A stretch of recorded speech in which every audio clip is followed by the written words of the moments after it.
My name is Matthew Elefant. I am the managing director of Inclusive Web.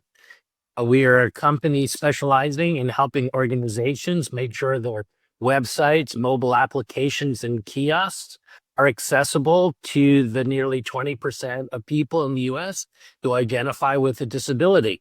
Nearly 98% of all web and mobile applications have some form of accessibility barrier that make inaccessible to this group of audience. And we help organizations make sure they won't meet the Americans with Disabilities Act, but opening up their products and services to a wide and diverse group of folks.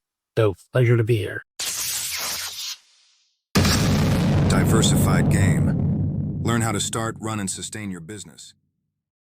Hey, it's Kellen, and today, you guys, you heard it right. You're hearing something of a business from someone who founded the company that is doing good. So it's always great to make money in doing business, but when you can do good, that's when you set yourself up for sainthood. And I'm going to get into it with Matt, and we're going to talk all about it.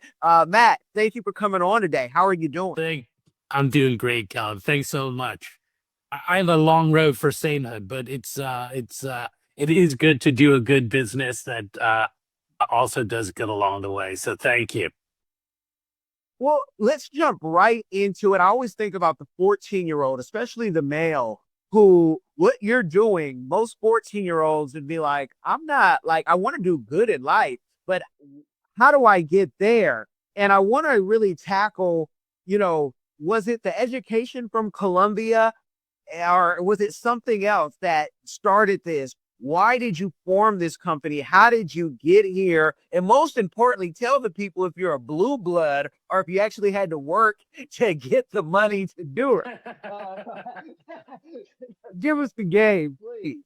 Yeah. So Inclusive Web is actually my third company. I founded two companies prior to this.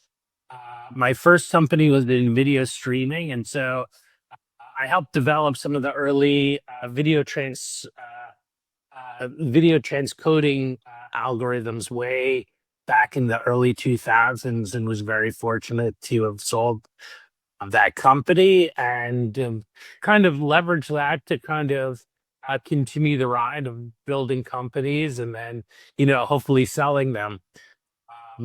As I said, I've been in tech for like the last 20 years. I've seen the foundations of it. And all at the same time, as I was growing up, my father was diagnosed with a disease called retinitis pigmentosa, which is a degenerative eye disease. So growing up, my father had a normal job. We didn't really understand anything about disability. And when I was about 18, he started losing his vision. And so that's kind of where I first became aware about accessibility in the disabled community. But like most 18-year-olds, I was kind of very self-centered, focused on myself, building, my own career. And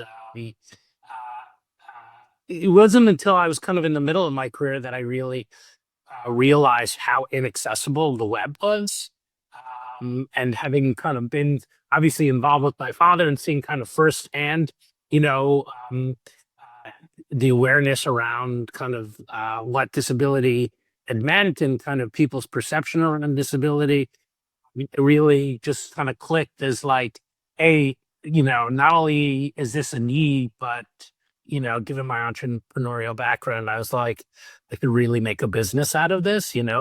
Every company, it's not that they intend to be inaccessible with their websites and mobile applications. It's just that there's a lack of people in the community that understand how to bridge that gap. And that's kind of what our purpose is. So, yeah. You've tried it your way, but you're still in debt.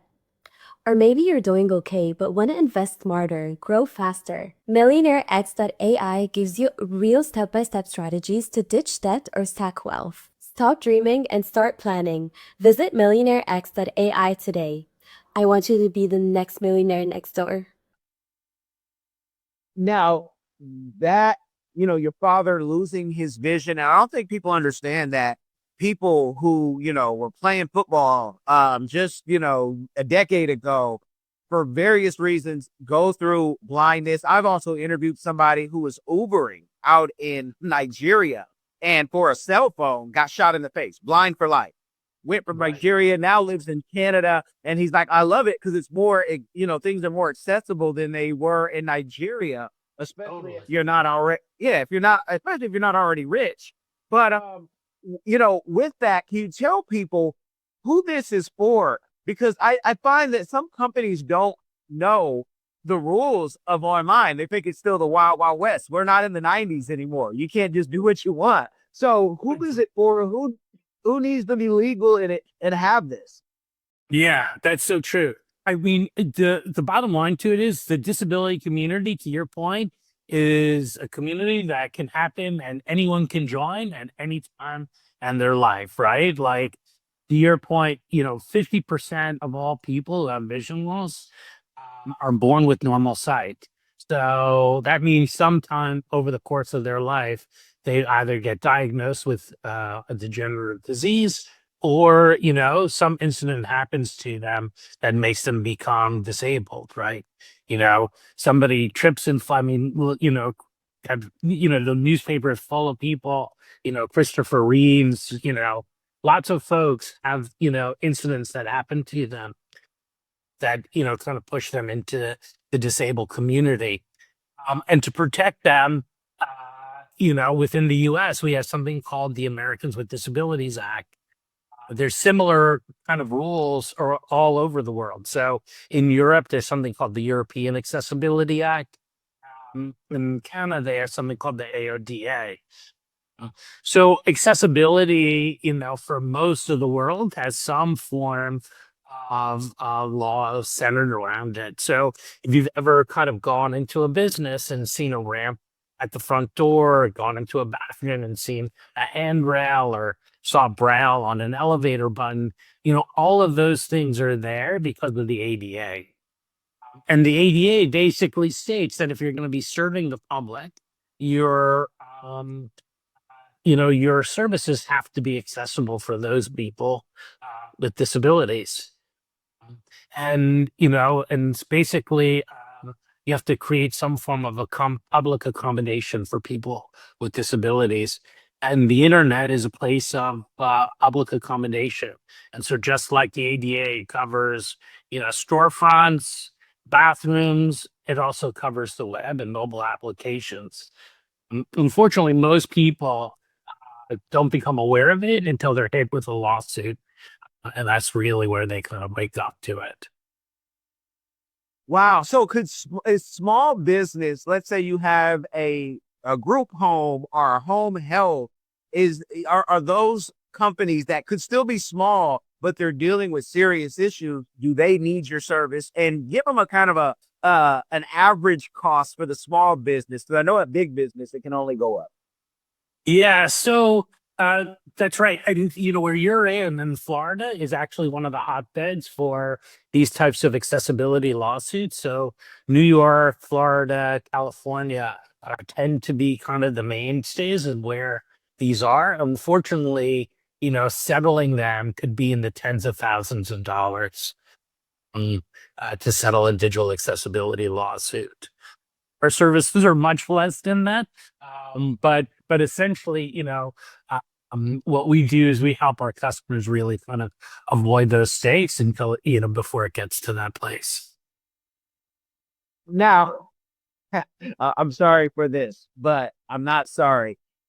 I would see, and this is just maybe the shark in me. If I have your business, I'm going to either have a law firm or be partnered with a law firm and say, hey, kind of like the mob did in Springfield, Mass. And other places when I was around. Hey, we gotta, we need protection, and if you don't get protection, something happens. Is it that cutthroat in this business where, like, Heidi and Associates, I'm talking about you guys, don't send me another email, said, they're reaching out saying you don't have this, you don't have that. Is it like that? Give us the game, because that's how I would do it. But again, right. Here's the carrot or the stick. If you don't want the carrot, I'm going to bring the stick. Yeah, welcome. I'm from New Jersey, so we know that game very well. Yeah. Now, look, at the end of it, we're really about how do we help large brands, um, understand that accessibility obviously is a good way of being avoiding those type of lawsuits. Um, but it's really about how do you kind of, just build better services at the end of the day. But there are, and like anything else in life, there are people who choose to make incomes in any way, and that's all good for them. Because however much I kind of dislike the lawsuits, the fact of the matter is, without that stick, most companies wouldn't be making the investment in our types of services. So, um, and, there are roughly about 20 law firms out there that really do kind of make this their mainstay. They go out, they search websites, and it's really easy to scan, hundreds of websites to see and determine if they're inaccessible or not. And like I said, roughly about 98% of all websites have some form of accessibility issue on them. So it's kind of really easy to find. The types of companies that we deal with, if they knew that we were kind of in the carrot stick business, I don't think they'd want to be our customers for very long. So that's why we're really just kind of focused on the carrot approach. But I don't know. Maybe we'll see, Kellen. I don't, call me in a year and we'll see if we added the stick. But for us, it's really about, helping companies realize that it's more important to do good, you know, than, feel like we're gonna, break the legs. Ready to dominate your industry with strategy that actually scales?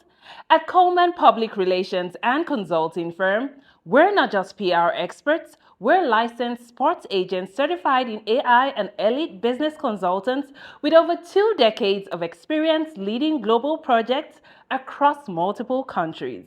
Visit cprfirm.com, that's colemanprfirm.com, and millionairex.ai. Then download the Millionaire X app, your AI-powered guide to getting out of debt, investing smarter, and building generational wealth.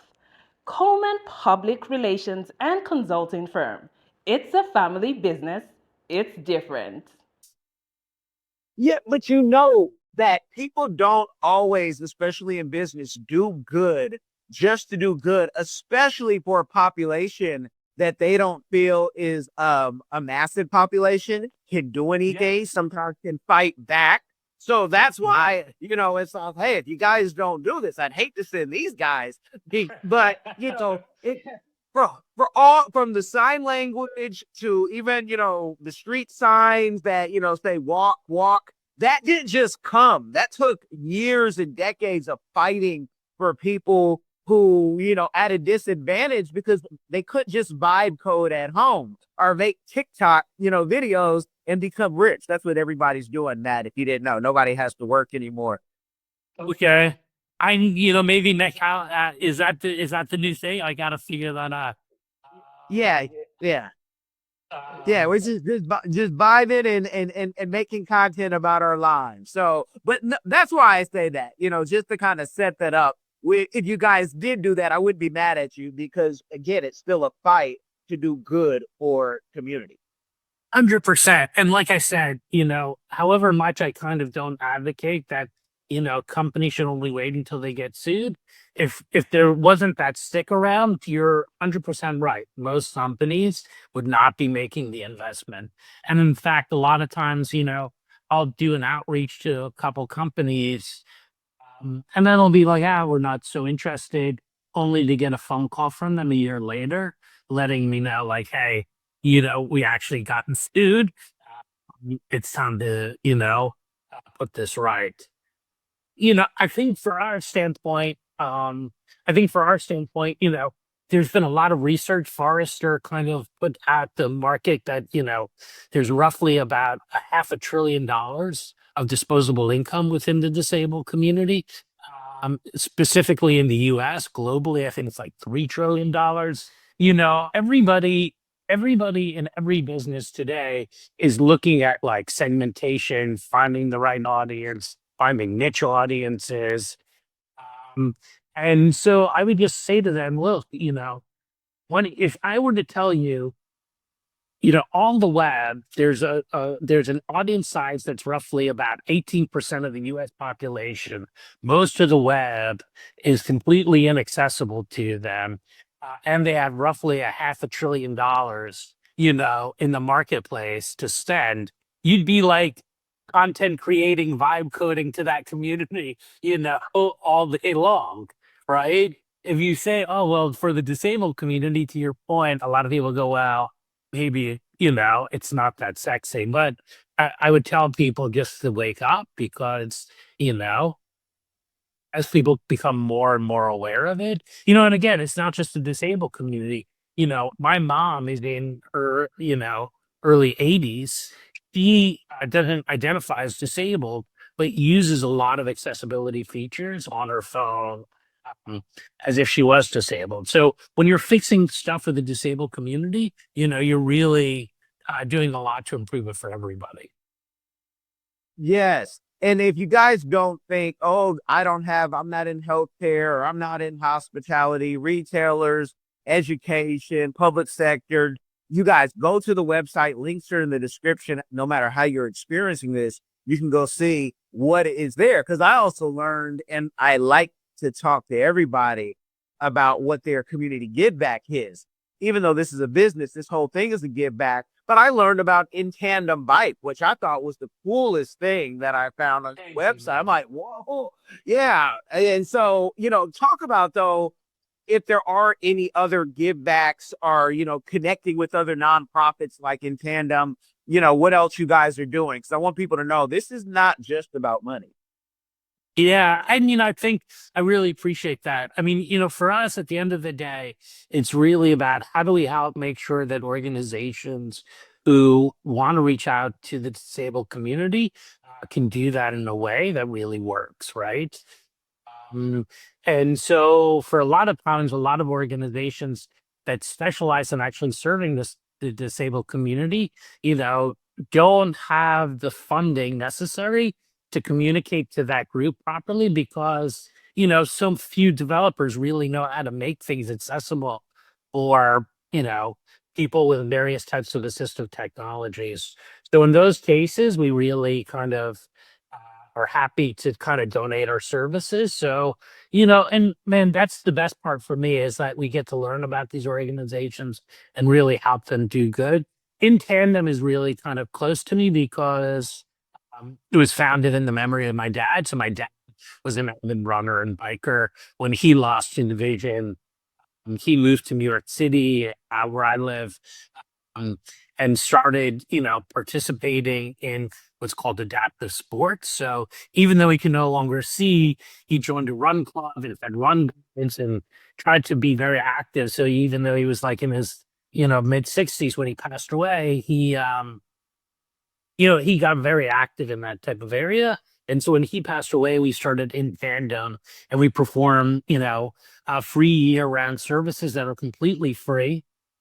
Um, we have a fleet of bikes in Central Park. And so if there's any folks out there that are blind, have low vision, or can't ride independently and in the New York area, you should go to intandembike.org and with your luck to try to help you. We got connected with an organization called Daniel's Music, which is a nonprofit here in New York City that provides free music classes for people with disabilities. They have an online platform, so there's tons of free music classes for people no matter where they are in the world. There's an incredible story about a mother who his daughter was disabled. They went to go to a theme park and they realized that like none of the rides were accessible for her. He was, I guess, a very wealthy gentleman and built a complete amusement park that's mainly built for the disabled community called Morgan's Adventureland. That's in Texas. So, like, you know, sometimes you turn on the news and it's like depressing about what's going on, but you get connected with some amazing stories. There are tons of amazing people that are doing just amazing work in your community, and we're just happy to be a part of it. Wow. Morgan's Adventureland. That sounds Awesome. It's And incredible. again, It's incredible. yeah. Yeah. Things we're not thinking about until it hits you. And that's why if you don't stop the fire over here, folks, if you go on fire, you'd like if there was like a fire station and a hose and other things that were around, because That's right. I think people think, oh, if you're disabled, it means you're dumb, like the deaf and dumb. And that is the total opposite. I mean, we got to think there's some geniuses that have been, disabled. Stephen Hawkins. There's been some Right. geniuses in music who, the Ray Charles, the Stevie Wonders, aren't the only ones. If we look how these people act, a lot of them have something going on. Everybody might be on the spectrum to me, but yeah. Well, the things you got to do in Hollywood. But what with all that you've done, and this is the question again, going back to the young male or even the young female who's about to go into college, you've gone to some great schools. And I know arts, media, and technology is what you love, probably at the core. But how much of that put a play into your business success? And can you tell people what they could be studying to maybe follow your footsteps? Yeah, I would say don't follow my footsteps. I learned from running into walls, The only way I figured something out was by like hitting my head on the floor too many times. I went to an arts program. My problem is I'm a very good, or I think I'm a very good talker. So somehow I convinced my parents to let me go to like Syracuse and study film undergrad, which was, while I had a lot of fun doing it, probably not the best use of my tuition dollars. Um, I do think like the more formalized education you get, the better it is. Learning arts is always, I've found, best to kind of, and it's important to have like experiences around those types of, elements, but, um, I think, especially in today's world, I think, um, technology is moving so fast that um, the more you have kind of the foundation and kind of the fundamentals of business, understanding of balance sheet. I think at today's world, everybody's becoming more entrepreneurial. And the more you kind of understand the fundamentals around business, that took me a long time to kind of figure out through a little bit of pain. Understand what a balance sheet is, understand profit and loss, understand, all those things that kind of, make up a strong foundation. Uh, Um, because at the end of the day, whether you work for yourself or you work for a company, understanding kind of your net value really means a lot in today's world. Mm. And the sooner you get to see it from that perspective, I think the better you'll do. Love it. And somewhere in this interview, you guys are going to see an advertisement for my company, but you can go to your local SBA, your local SCORE, and your local Apex accelerators, and you can get some of the free game to help you with your ledgers, your business plan, and all that. So don't think that you always have to pay somebody when you're starting. You can go get it free 99. You were talking technology, and one of your degrees is in technology management from Columbia. Some would say a small school, but those are the guys who are hating on Columbia from Yale or Harvard, right? Can you talk about where do you see and what that degree did for you as well, what you're doing now? But how is AI and technology playing a part in your businesses now? Yeah, well, one, we're incorporating AI. So we built an AI assistant in our platform. So as companies are trying to figure out how to build more accessibly, we have an AI assistant that kind of helps them guide and shorten that path along the way. I think, I think with Columbia, it's really about, at the end of the day, how do you get to meet more and more people that are true experts in their fields and developing relationships with people that are kind of seeking out at excellence. So, your network, things like LinkedIn are really critical for building your skill sets. AI is a great supplement that helps you get somewhere faster, right? AI is great at it used to be like a hindrance when I first started, out. If you wanted to set up an LLC or, develop even like a contract, you'd be spending hundreds of dollars through legal assistance and various elements, just trying to get the most basic answer. And through the web and I think the foundational knowledge around a lot of this stuff is really good. I think the challenge is sometimes you just don't know what you don't know. Um, and I don't think AI helps you realizing like the holes that you're missing. Um, and I think schools like Columbia and other networks, really help you improve your game by having, real people who have real experience, who've had real life lessons. I have 3 kids. I always get angry when like I feel like schools don't enforce the benefits of failure, you know? So often, like if you want to get into a good college, you have to have like a perfect 4.0 GPA. But if you want to be good at business, your batting average is less perfect. It's, your batting average is more like 30% than 90%. And I think good entrepreneurs and good business people are those that have kind of failed a lot. Um, and, it's important that you kind of associate with other people because, the more you can learn from other people's failures, the easier it is for you to make your own and not repeat theirs. So. Hello everyone. Come along with London and Sydney as they show you around the vibrant country of Cameroon. We explore the heart of Africa through the eyes of London and Sydney.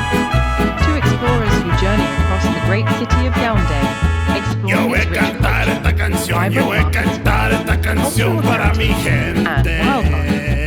With giggles and excitement, London and Sydney explore Cameroon, takes you on a fun tour, providing insight into the country's culture and traditions. It's packed with exciting stories and super cool facts that will make you go, wow. Get your copy. Available on Amazon and in libraries near you. There's only one easy way to experience the exploration of Cameroon, and it's through London and Sydney. Don't wait, get yours.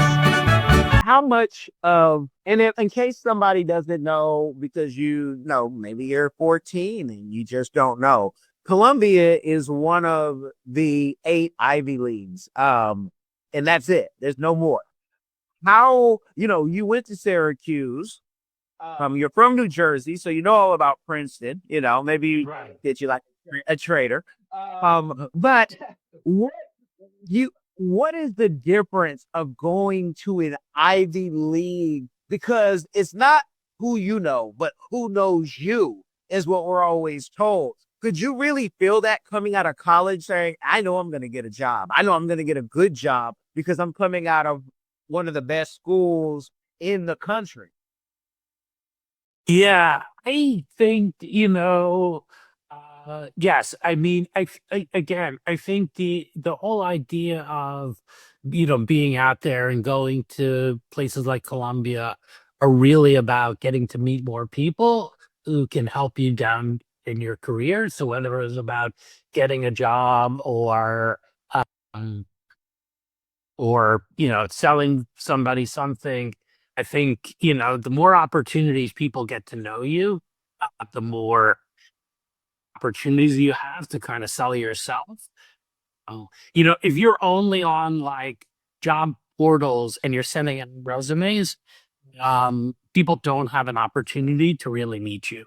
And if your network is so thin that your only opportunity into the hiring world is, just by throwing resumes over the fence, it's unfortunately going to be a difficult road for you, and it's only going to get more difficult, you know? So I would say the more you're out, whether it's Columbia or local trade school or anywhere, the more you're with people where you can kind of exemplify your skills, the better you'll be. So obviously Columbia helps you get to a certain element, but start with where you're at as well. And I think the rewarding will be just the same. Okay. And I know someone's out there like, you know what a Columbia education costs, and that's why you go for every scholarship and study. That's right. Study, That's right. build. We don't do excuses over here because I'm sure at Columbia you saw people from all over the world. I know you did. That's it. Yeah, absolutely. And people will buy into your career. Look, and the more you invest in yourself, the more other people are going to invest in you. Definitely. With that, and that investment, I want to know, revenue is key. When you started this business, and yes, you had another business and it was successful, but did you have to go the venture capital, angel investors, take out loans, or did you bootstrap it just with your savings? Yeah, that's a great question. So, you know, um, having been through this around a lot, I've understood the concepts of dilution. I also understood the concept that, if you take money from somebody, whether that's through, like a raise or through debt, you have to pay that person back, right? Whether obviously within a loan, you have loan terms, but people give you money, they're expecting a return. And at the same time, you have to value that money that you're getting against the future value that you're going to be creating. I think a lot of entrepreneurs don't really kind of understand the dilution process. And so they get in very early trying to raise a whole bunch of money, thinking that that's going to give them business success, when really they should be spending a lot of time, you know, um, saving some of the equity until they're at a right place where they've created or realized some of the internal value so that they don't have to give away so much of the company. There's been lots of great entrepreneurs who have kind of given away so much of the company that by the time there's an exit, they really are left with nothing. So, for me, it was always just about, I want to understand, I want to create the value. I've also, been fortunate that I've been in business for a long time. So I have the network to sell again. So I can raise revenues very easily. Um, and people have been successful with me from buying from me in the past. And so that's just allowed me to kind of, leverage that network again for new kind of businesses that I want to venture into. And so, yeah, go ahead. I want to know, have you started the book? Because some people will raise this capital and actually think once they raise the money, they can go buy a Ferrari. And so then they learn that sometimes when you take the wrong person's money, you're trapped with the wrong person bothering you. And they are, you're like, I don't even want to do this anymore. Have you started writing the book of your, journey so people can learn through that way? And then the movie, of course, right? Yeah, right. Yeah, I mean, I think, look, at the end of the day, unless there's an exit of the business, right, and you sell it, any of that money you raise is not your money. It's the business's money, and and it's in your investors' money. And somebody, business is a weird thing in that, like in life, there's no self-perpetuating clock, right? But in business, we figure if you put in $1, somehow that dollar all of a sudden perpetuates into, future gains. And so, um, and so that's the hardest thing is how do you kind of create a self-sustaining business that, produces revenue. And that's the real game. How do you make money at the end of all of this? Because, while I believe in accessibility, if we can have a successful business, nobody cares. and that doesn't, that doesn't allow us to help all the people that we want to help. In the book, have you started writing the chapters? Yeah, and we're, it's definitely in the plans. I would love to, self-reflecting is definitely something that happens to me at like 3 o'clock in the morning. Either it's like wake up in cold sweats or, feeling accomplished. Probably more a little bit of cold sweats, like worrying about where the next deal and opportunity is going to come from. But yeah, it'll be nice to look back at this and feel accomplished. So the book would definitely be something to do in the future. Okay, please do not hesitate. Not that you're going anywhere anytime soon, but think if the Right. Egyptians and the different, cultures did write something down for others to learn from. We don't know what the heck is about to happen here in America.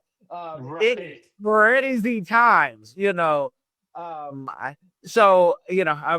thinking how many passports and in residencies I hold, but yeah, I need them all right now because we don't know. But also with the revenue, I would think this would be a perfect thing for government contracting because the government can make people do this and they need a company or companies to help because you guys just don't do the audit. I believe I read you also help them get right and can do it for them. So are you guys in the government contracting space yet? And yeah, please let us know. Yeah, I mean, one, we'd always love to work with the government. The challenge is contracting with the government, is so time consuming and a really kind of long process. And, as kind of a nimble organization, the one thing you learn is, if sometimes we could be investing in like, sales investment is also kind of something you have to be careful of. It's like if you spend 2 months with somebody, you hope that that really turns into a realistic opportunity. Within the government, they have something called Title II, and believe it or not, all government websites have to be accessible by April 15th. You would think all governments are kind of like furiously getting together and figuring out if they're accessible or not. That's unfortunately not what's going on, but we're doing a little bit of work with governments. We work with the Natural Park Services. We work with a few organizations within the government, but we're always looking to expand that. Yeah. But just contracting with the government sometimes is really, really difficult. Will you let me know if you guys don't want to deal with that? I'm not an expert in anything. We've done some government contracting to the point where they can call me now because I say all of this is just bullocks right here. The way the system is, it doesn't have to be this complicated. And they take their time. So to go after government contracting, I know everybody online says you become rich overnight, and you can. You can also repay that money back. Go back to my Eric Coffey interview, you guys, when he said he paid the government $1 million back twice, or it was going that directly to jail just because the government decided to stop what they said they wanted to do. I enjoy the government contracting though, because it pushes you, right? And it can push your business into a whole new heights where you can do more and more hiring. With that, what you just dropped, because I wasn't aware of that, what do you see for your business? Because they need you. How many companies are there like you? And have you guys maybe come together like Voltron to say, hey, we do this excellent. You guys do that excellent. Let's come together and let's go make not $1 billion, but $1 trillion off the government and get some of our tax dollars back. Yeah. We have partnerships within the Oregon. We have partnerships within other businesses like our own. I'll be honest with you, we've been very slow to approach government. Like even like I'm based in New York, there was a great opportunity with one of the New York City school systems, but you have to get on like a special list to be able to even procure services from them. So it was such a challenge that we really kind of passed it by. But if there's any experts out there that know how to get onto government contract lists, we would love to be a part of that. We've definitely been very successful. using partnerships within the private sector. So we work with digital agencies all the time and partner with them. We work with other organizations that are kind of within the value chain um, around that, and have been very successful in that area. But government for one reason or another has just been, and even though you would think we would have an easy in within government, it's just been a very slow road for us, just to be transparent. Okay, I'm going to make sure, and I'm going to do it now, that you have a link, because to get on those rosters and lists, again, all of that is free that you can do. It does take a little bit of time, but those procurement people are looking for you, but they always say, if you're not on our list, we don't know you exist. And That's right. so much, yeah. And they spend so much time, evangelizing to people, get on our list. But most companies aren't prepared to do government contracting, whether it's their books, their staffing, because you can do it as a party of one.